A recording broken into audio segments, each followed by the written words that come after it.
بسم اللہ الرحمن الرحیم۔ رسول اللہ صلی اللہ علیہ وآلہ وسلم ایک دفعہ سفر کر رہے تھے کہ آپ نے اپنے ساتھیوں سمیت ایک جگہ پڑاؤ ڈالا۔ اس علاقے میں ایک عورت تھی جس نے سارے لشکر کے لیے روٹیاں تیار کی۔ جب وہ فارغ ہوئی تو اس نے صحابہ کرام سے عرض کیا کہ میں اپنے آقا حضرت محمد صلی اللہ علیہ وآلہ وسلم سے ملنا چاہتی ہوں۔ صحابہ کرام نے اس عورت کو آپ کے پاس لے گئے۔ جب یہ عورت رسول اللہ صلی اللہ علیہ وآلہ وسلم کے پاس حاضر ہوئی تو اس نے عرض کیا، یا رسول اللہ، میرا ایک بچہ ہے۔ میں جب بھی تنور پر روٹیاں تیار کرتی ہوں تو میرا بچہ میرے پاس آ جاتا ہے۔ میں اپنے بچے کو تنور کے پاس نہیں آنے دیتی کہ کہیں میرے بچے کو آگ کی گرم ہوا بھی نہ لگ جائے، کیونکہ میں ماں ہوں نا۔ ماں کا دل بہت نرم اور نازک ہوتا ہے، وہ اپنی پیدا کی ہوئی اولاد کو کس طرح سے مشکل میں دیکھ سکتی ہے۔ میں نے سنا ہے کہ اللہ تعالیٰ 70 ماؤں سے زیادہ اپنے بندوں سے پیار کرتا ہے۔ جب اللہ تعالیٰ 70 ماؤں سے زیادہ پیار کرتا ہے تو خدا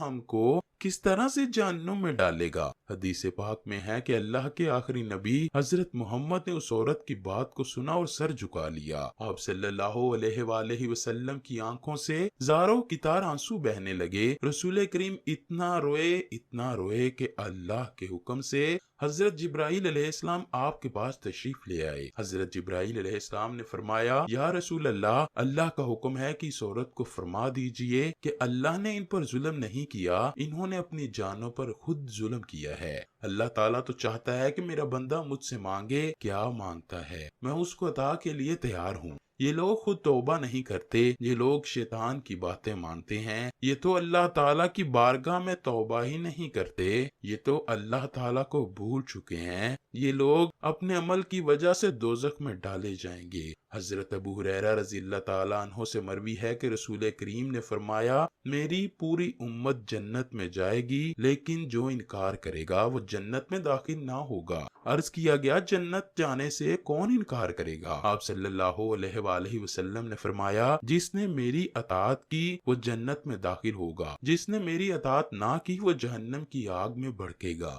حضرت جابر رضی اللہ تعالیٰ عنہ سے مروی ہے کہ ایک بار چند فرشتے اللہ کے نبی کے پاس تشریف لائے۔ اس وقت آپ صلی اللہ علیہ وآلہ وسلم سو رہے تھے۔ ان فرشتوں نے ایک دوسرے سے فرمایا کہ تمہارے اس ساتھی کے لیے ایک مثال ہے۔ انہی میں سے کچھ فرشتوں نے فرمایا کہ رائے دے کہ یہ سو رہے ہیں۔ کچھ نے کہا کہ ان کی آنکھیں سوتی ہیں، ان کا دل جاگتا رہتا ہے۔ چند فرشتوں نے کہا، ان کی مثال اس بندے جیسی ہے جس نے ایک گھر بنایا اور اس گھر میں کھانے کی ایک دعوت کا انتظام کیا اور ایک بلانے والے کو بھیجا، تو جس نے اس بلانے والے کی بات مانی وہ گھر میں آ گیا، اس دعوت میں سے کھایا۔ جس نے اس بلانے والے کی بات نہ مانی تو ظاہر ہے کہ وہ نہ تو گھر آئے گا اور نہ ہی اس کو کچھ کھانے پینے کو ملے گا۔ اس مثال کا مطلب ہے کہ اس پر بعض فرشتوں کا کہنا ہے کہ یہ تو سو رہے ہیں، اور بعض نے کہا کہ ان کی آنکھیں جاگتی ہیں اور دل بیدار رہتا ہے۔ تب فرشتوں نے یہ مطلب بیان کیا کہ وہ گھر جنت ہے اور بلانے والے آپ صلی اللہ علیہ وآلہ وسلم ہیں، لہٰذا جس نے رسول اللہ کی اطاعت کی اس نے اللہ کی اطاعت کی،